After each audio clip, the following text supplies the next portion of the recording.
Pada video kali ini, kita akan membahas soal UTS kalkulus diferensial tahun sebelumnya.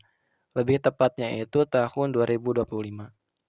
Nah, di sini ada 3 buah soal yang akan kita kerjakan satu persatu dari soal nomor 1 hingga nomor 3. Biar tidak membuang waktu, kita langsung aja ke pembahasannya. Nah, untuk soal nomor 1, di sini kita disuruh untuk mencari himpunan penyelesaian dari pertidaksamaan yang diberikan. Di sini ada 2 bentuk, kita katakanlah ini bentuk A dan ini bentuk B. Kita selesaikan dari bentuk A terlebih dahulu.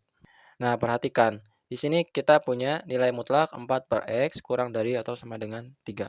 Nah, banyak cara yang bisa kita gunakan untuk mencari himpunan penyelesaian. Namun, perhatikan ya teman-teman. Di sini saya menggunakan cara seperti ini.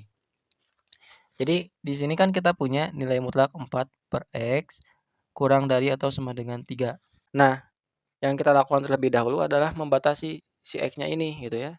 Supaya X-nya itu tidak boleh 0. Nah, kemudian apakah ketika X-nya tidak sama dengan 0 ini menjamin bahwa nilai mutlak 4 per X itu kurang dari atau sama dengan 3? Enggak ya, enggak menjamin karena masih ada yang kurang. Kita belum tahu rentang X-nya dari berapa sampai berapa. Karena seperti yang kita tahu, kalau misalkan kita punya nilai mutlak X kurang dari atau sama dengan A, ini tuh nilainya itu berada, ini A. Dari negatif A sampai dengan A. Oke, kita langsung aja balik ke soalnya. Nah, kita kasih syarat, si X-nya tidak boleh 0, maka X-nya itu semua bilang real kecuali 0. Namun ini belum cukup untuk menjamin bahwa nilai mutlak 4 per X itu kurang dari atau sama dengan 3. Maka kita lanjutkan ke tahap yang selanjutnya. Nah, pertama-tama kita bisa ubah bentuk ini menjadi seperti ini. Kemudian kita kalikan kedua ruas dengan nilai mutlak X, karena tadi apa? Si X-nya tidak sama dengan 0. Nah, setelah kita dapat bentuk seperti ini 4 kan, bisa kita tulis. Kita bagi kedua ruas dengan 3 sehingga didapatkan nilai mutlak X lebih dari atau sama dengan 4 per 3. Atau biar enggak bingung bacanya, kita ubah posisinya di seperti ini. Nah, sesuai dengan penjelasan yang tadi, kalau misalkan kita punya bentuk seperti ini tuh kita bisa tahu X-nya itu ada di mana. Jadi kita review lagi yang tadi ya. Kalau misalkan kita punya nilai mutlak X kurang dari, yang kurang dari, tadi kan bentuknya lebih dari ya, sorry, lebih dari atau sama dengan A. Maka ini tuh si X-nya itu lebih dari atau sama dengan A atau X kurang dari atau sama dengan negatif A. Dan ini bisa dibuktikan ya. Nah, kembali ke soal, kita ubah bentuk yang ada di soal menjadi seperti ini untuk mencari rentang nilai X-nya itu. Oke? Nah, kita ubah bentuknya jadi seperti ini. Jadi, si X-nya itu lebih dari atau sama dengan 4 per 3 atau X-nya itu kurang dari atau sama dengan negatif 4 per 3. Nah, biar tergambarkan dengan jelas, kita lukiskan pada garis bilangan ya. Nah, perhatikan kurang dari atau sama dengan negatif 4 per 3, berarti kita arsir ke kiri, kalau yang ini ke kanan. Karena kita punya nih syarat, terus rentang nilai X-nya juga. Nah, supaya kita mendapatkan himpunan penyelesaian, jadi himpunan penyelesaian itu adalah nilai X yang membuat pertidaksamaan ini menjadi benar. Nah, supaya kita memiliki pertidaksamaan yang bernilai benar, nah kita harus melakukan irisan yang ini dengan yang ini ya, gitu. Kita lakukan irisan ya teman-teman. Kita letakkan pada satu garis bilangan, kemudian kita arsir yang biru dulu ya. Ke sana, ini ke sana. Kemudian untuk yang ini kita pindahkan ke sini gitu ya. Nah, yang mengarsir kedua warna, berarti yang ini kan sama yang ini. Nah, itu adalah irisannya. Jadi itu juga adalah himpunan penyelesaiannya ya teman-teman. Jadi kita bisa tuliskan himpunan penyelesaiannya itu adalah ini. Nah, ini bisa teman-teman pahami gitu ya. Harusnya udah tahu itu artinya apa. Oke, kita lanjutkan ke soal nomor 2. Nah, di sini kita punya bentuk nilai mutlak dari 2 ditambah 1 per X lebih dari 1. Sama ini ya, seperti yang sebelumnya, karena di sini bentuknya per X, artinya si X-nya tidak boleh 0. Nah, berarti semua bilangan real kecuali 0. Nah, kita lanjutkan ke tahap yang selanjutnya.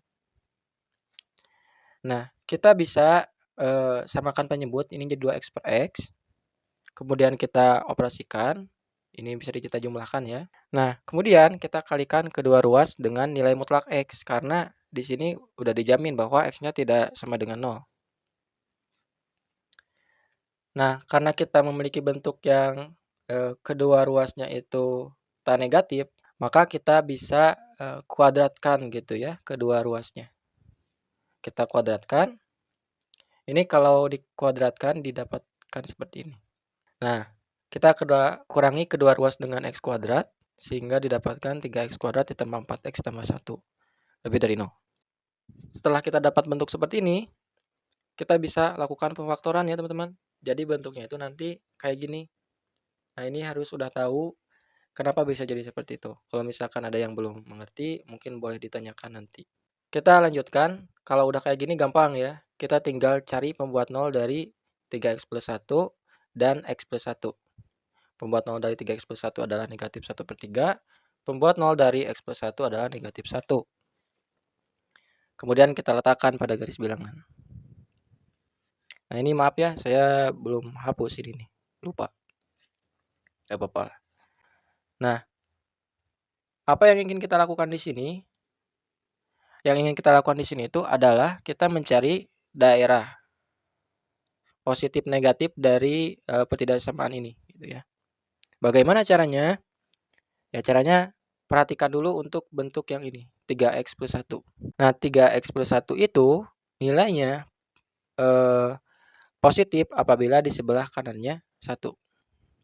Dan negatif apabila di sebelah kirinya 1. Di sebelah kirinya negatif 1 per 3.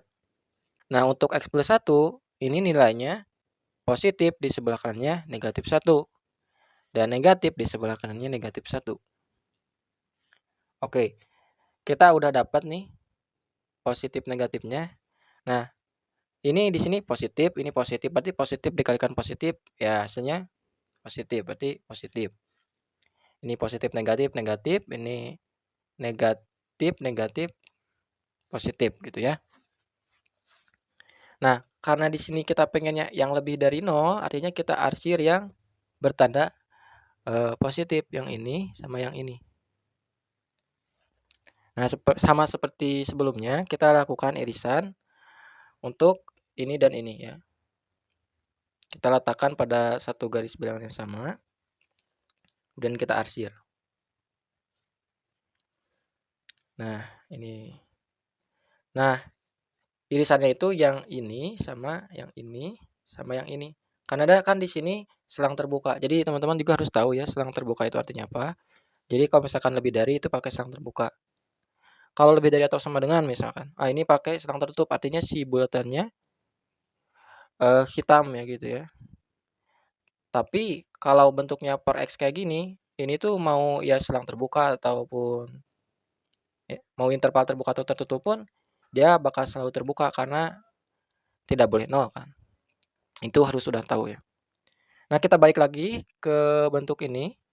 Berarti irisannya yang ini, sama yang ini kan ada irisan lagi. Iya, irisannya yang ini ya sama yang ini. Nah, itulah himpunan penyelesaiannya. Maka kita bisa tuliskan menjadi seperti ini. Oke, kita lanjutkan ke soal yang nomor 2. Evaluasilah limit-limit berikut untuk bagian D, buktikan. Jadi buat bagian D itu kita harus lakukan pembuktian. Kita ke bentuk A terlebih dahulu. Nah, di sini kita memiliki limit H dekat ke 0 dari X plus H pangkat 3 dikurangi X pangkat 3 per H. Jadi kalau misalkan teman-teman punya bentuk A plus B pangkat 2, itu kan A kuadrat tambah 2AB tambah B kuadrat. Ini B kuadratnya kelihatan di sana ya. Anggaplah ini B kuadrat gitu ya, kelihatan. Nah, kalau misalkan punya A plus B pangkat 3 gimana? Nah, ini tuh buat ingat-ingatnya ya, teman-teman bisa gunakan segitiga Pascal. Selain ekspansi binomial, teman-teman bisa menggunakan hal itu. Bisa menggunakan segitiga Pascal ya. Jadi segitiga Pascal itu kan 1, 1, 1 gitu kan. Nah, jadi nanti kalau yang pangkatnya 2, koefisiennya itu ini. Nah, kalau yang pangkatnya 3, ini koefisiennya ini. 1, 3, 3, 1. Sehingga kita bisa uraikan bentuk yang ini. Nah, perhatikan koefisiennya 1, 3, 3, 1. Untuk pangkat ininya bisa menyesuaikan ya, teman-teman. Nah, kemudian kita lihat X pangkat 3 dikurangi X pangkat 3 ini jadi 0 ya. Berarti kita tulis aja sisanya yang ini. Nah, dari bentuk ini ada H-nya ya. Ini 3X kuadrat plus 3X kuadrat H tambah 3X H kuadrat tambah H pangkat 3. Itu tuh masing-masing mengandung H. Makanya bisa kita lakukan pemfaktoran. Nah, kita faktorkan. Ini H dibagi H menjadi 1 ya. Habis gitu ya. Sehingga yang tersisa adalah ini aja. Kemudian kita substitusikan 0 ke H ke sini. Sehingga didapatkanlah 3X kuadrat. Dan itu adalah hasilnya. Oke, kita lanjutkan ke soal nomor 2 bentuk B. Di sini kita punya limit X dekat ke 0 untuk bentuk ini ya teman-teman. Kalau dibaca panjang ini ya. Nah, kita biar enak bacanya gitu bisa tukar posisinya. Jadi ini ke sini, ini ke sini. Nah, jadi kayak gitu. Nah, ini perlu ingat juga ya di matkul trigonometri yang udah dipelajari bahwa kalau misalkan teman-teman punya sin A dikurangi sin B. Nah, ini tuh bentuknya nanti sama aja dengan 2 cos 1/2. Ini sama dengan ya. A plus B sin 1/2. Ini ke bawah aja ya, gak muat soalnya. Amin B, nanti itu amin B ke sana. Oke, balik ke soal. Kita ubah bentuknya menjadi seperti ini. Ini sama ya yang kayak yang tadi kurang lebih. Ini 2 cos 1/2, ini A plus X ditambah A min X. Sin 1/2, A plus X dikurangi A min X. Perhatikan, A ditambah A ini jadi 2A, berarti X dikurangi X, berarti X-nya habis. Sisanya 2A aja yang ada di sini. Ini A dikurangi A, berarti si A-nya habis. Sisanya 2X, karena X ditambah X. Jadi di sini 2X, di sini 2A. Maka kita bisa tuliskan menjadi seperti ini. Nah, ini bisa kita kalikan. Sin 1/2 dikalikan 2X adalah sin X. Kalau udah sampai di sini, teman-teman tuh bisa gunakan aturan perkalian. Namun karena di sini saya pengen cepat-cepat beres, kita tahulah bahwa ini tuh 1 gitu. Sin X per X. Oke? Nah, kemudian kita bisa tuliskan aja ya sisanya. Jadi kayak gini. Sehingga didapatkanlah 2 cos A. Kita lanjutkan ke soal nomor 2 bagian C. Di sini kita punya bentuk limit X mendekati 0 untuk akar 1 plus X per 3 dipangkatkan 1/4 X. Nah, ini gimana caranya?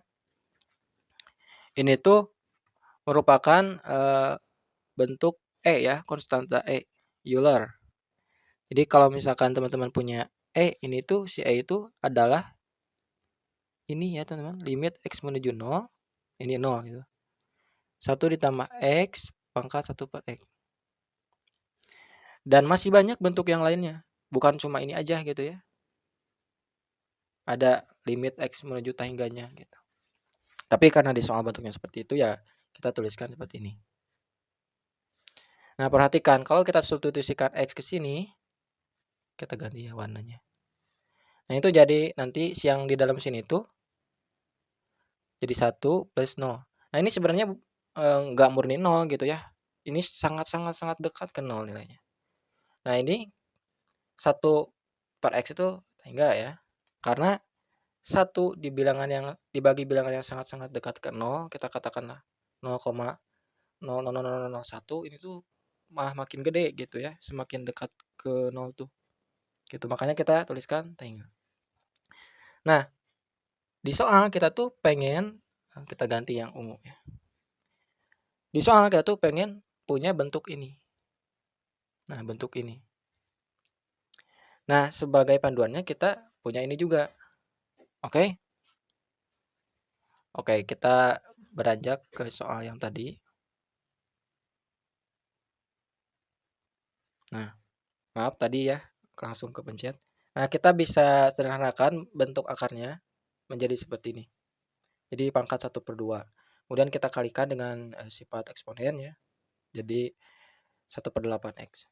Nah, perhatikan teman-teman. Ini kalau kita substitusikan 0 ke sini, ini tuh jadi 1 ditambah 0 ya. Sebenarnya nggak murni 0 juga gitu. Tapi kan dalam bentuk limit, jadi kita bisa tuliskan 0. 1 ditambah 0 dipangkatkan. Nah, kita pengen bentuk tahingga.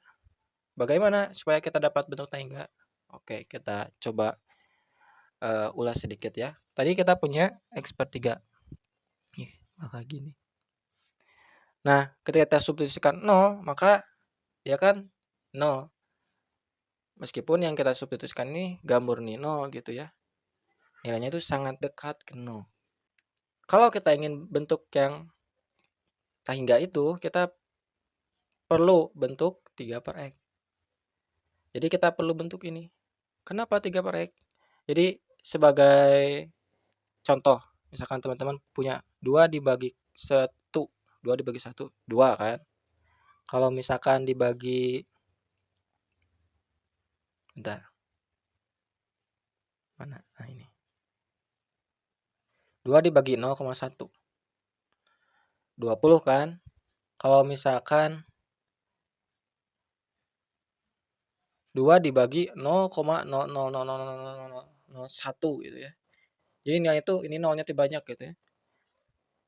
Yang sangat dekat ke 0. Nanti ini tuh gede banget nilainya. Makanya kita tuliskan tahingga gitu ya. Maka kita pengen bentuk 3/x pada soal. Bentar. Nah ini.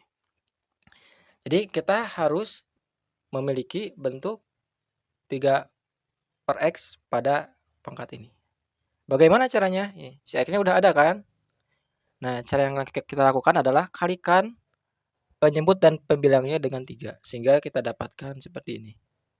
Kemudian 8 dengan 3 kita bisa kalikan, jadi 24. Jadi kayak gini. Nah, ini adalah bentuk E yang tadi. Ini adalah pangkatnya 1/24, sehingga didapatkan E pangkat 1/24.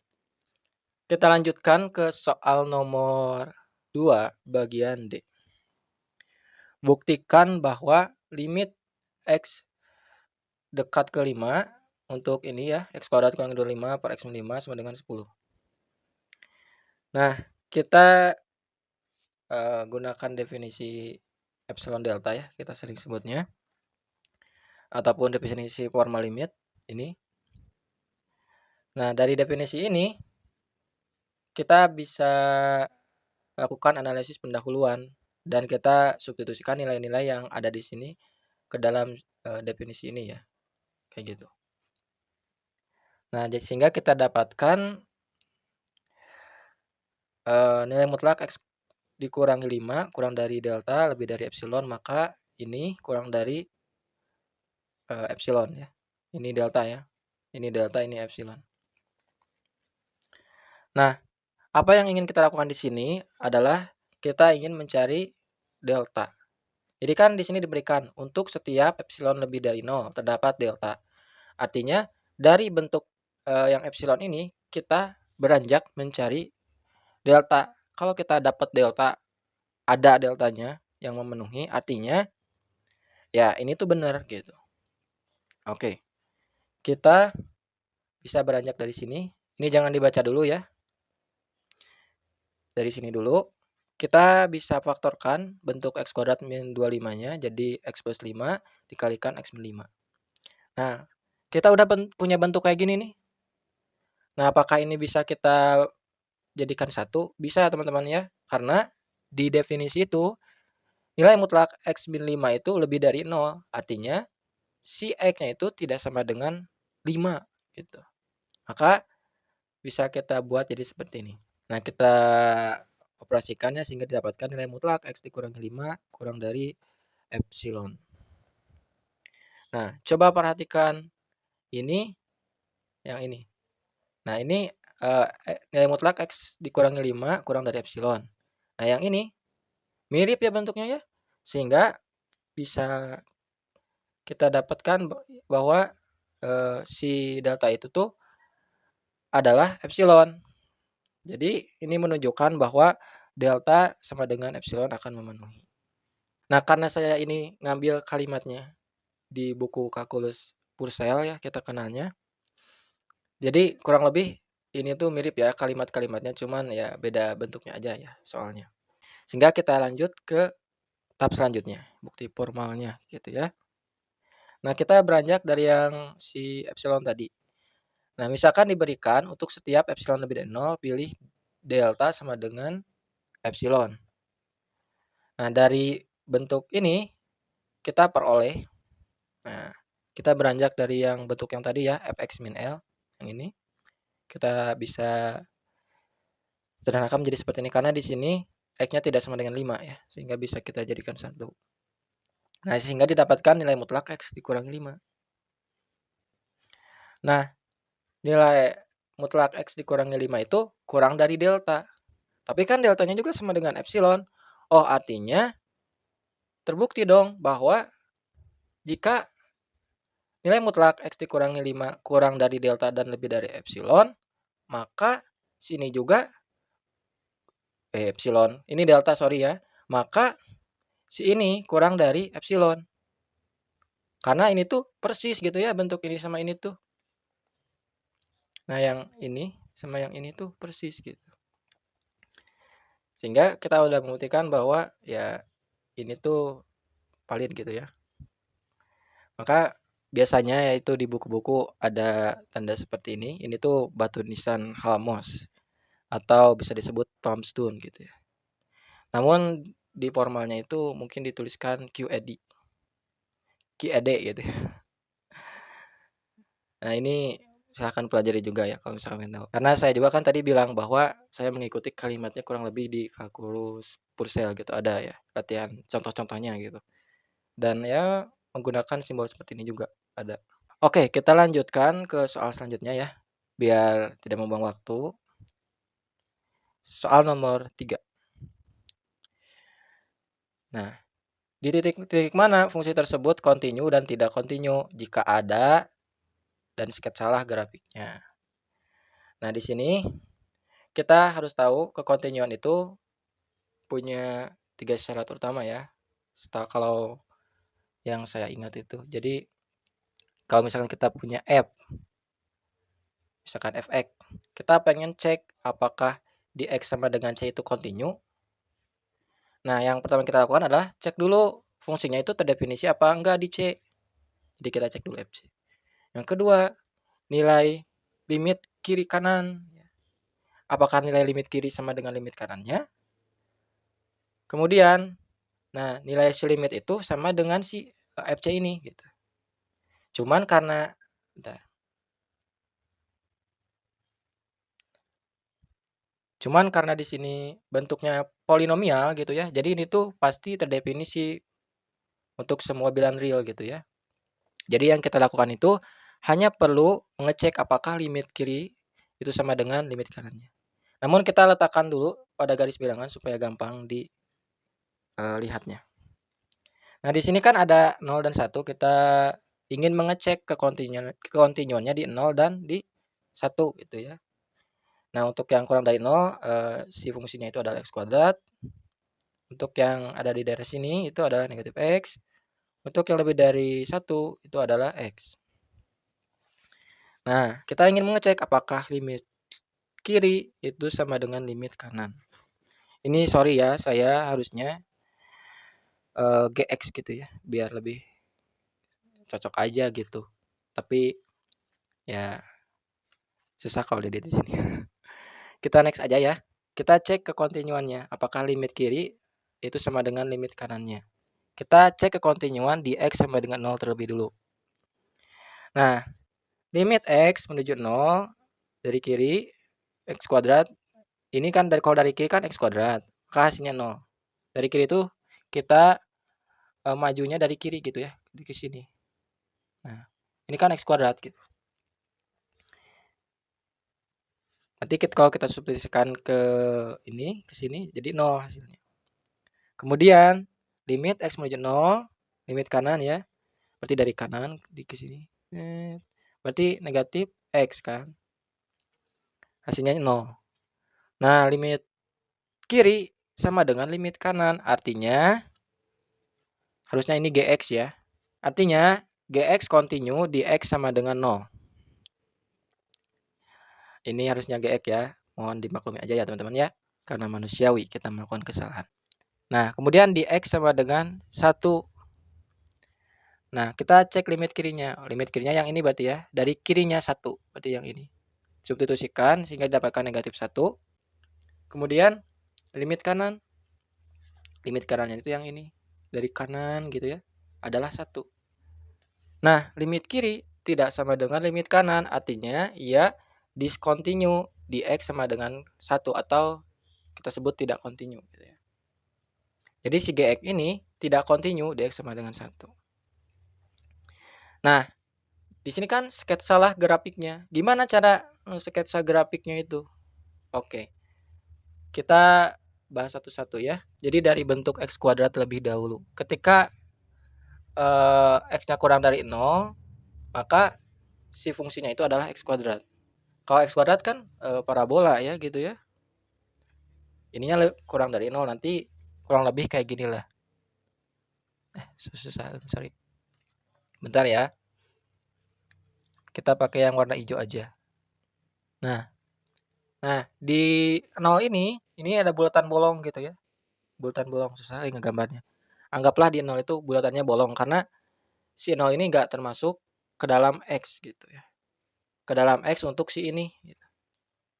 Kita lanjutkan ya untuk yang bentuk yang selanjutnya. Ini kurang lebih yang X kuadrat seperti ini. Kemudian yang selanjutnya itu adalah negatif X ketika X-nya itu kurang dari 1 dan lebih dari atau sama dengan kurang dari atau sama dengan 1 dan lebih dari atau sama dengan 0. Nah, ini gimana? Nah, kalau misalkan negatif X artinya ketika kita menghasilkan X yang positif, kita menghasilkan Y yang negatif, berarti kita bisa dari sini si X-nya, dari sini gitu ya. Kemudian si Y-nya itu ada di sini gitu ya. Nah, di sana. Nah, rentangnya itu dari 0 sampai 1 gitu ya. Berarti di sini nanti di sini, nah yang hijau di sana sampai di sana ini 1, katakanlah ini 0. Nah, nanti si grafik itu kayak gini. Nah, kayak gitu. Dan si bulatannya itu terisi gitu, bulatan penuh di sini. Yang menandakan dia itu di X sama dengan 0 dan sama dengan 1 termasuk gitu ya ke dalam inputnya, ke dalam domainnya. Kita lanjutkan untuk bentuk yang ketiganya. Nanti ada di akhir ya gambar grafik lengkapnya. Nah, untuk yang bentuk yang ketiga, tadi X ketika X-nya lebih dari 1, berarti kita katakanlah satunya di sana gitu ya. Nanti si X itu ada di sini. Perlu dicatat ya, ini tuh 45 derajat. Yang tadi juga 45 derajat gitu ya. Yang tadi. Gitu. Yang tadi itu yang ini ya. Yang ke bawah. Ini juga ke atas 45 derajat si sudut yang dibentuknya. Nah, kemudian dari ketiga bentuk yang tadi kita bisa lukiskan jadi seperti ini ya. Yang tadi yang X kuadrat yang ini, kemudian yang negatif X yang ini, yang X yang ini. Cuman di sini kan nggak ditulis ya. Yang bulatan kosong, bulatan penuhnya kita tulis aja sendiri gitu. Nah, untuk yang X kuadrat ini di 0 dia nilainya nggak ada gitu ya. Karena X-nya itu kurang dari 0, artinya si 0 itu nggak termasuk ke dalam X gitu. Cuman kan karena si negatif X itu berada dari 0 sampai 1, maka kan si negatif X itu dari sini sampai sini ya. Maka ini ketutup sama yang si ini. Gitu. Nah, untuk yang X, jika X lebih dari 1 juga, ini si 1 itu nggak termasuk ke dalam si X. Yang untuk fungsi yang X ini. Gx sama dengan X ini. Nah, yang ini. Jadi kita gunakan bulatan kosong. Kurang lebihnya seperti itu. Gitu ya. Mungkin itu saja pembahasan dari saya. Mohon maaf apabila banyak kesalahan dan kekurangan. Kalau misalkan ada yang masih belum dimengerti silakan mungkin boleh ditanyakan, kalau misalkan ada yang salah dimaafkan aja ya atau mungkin boleh dikritik. Sekian yang dapat saya sampaikan, sekian terima kasih.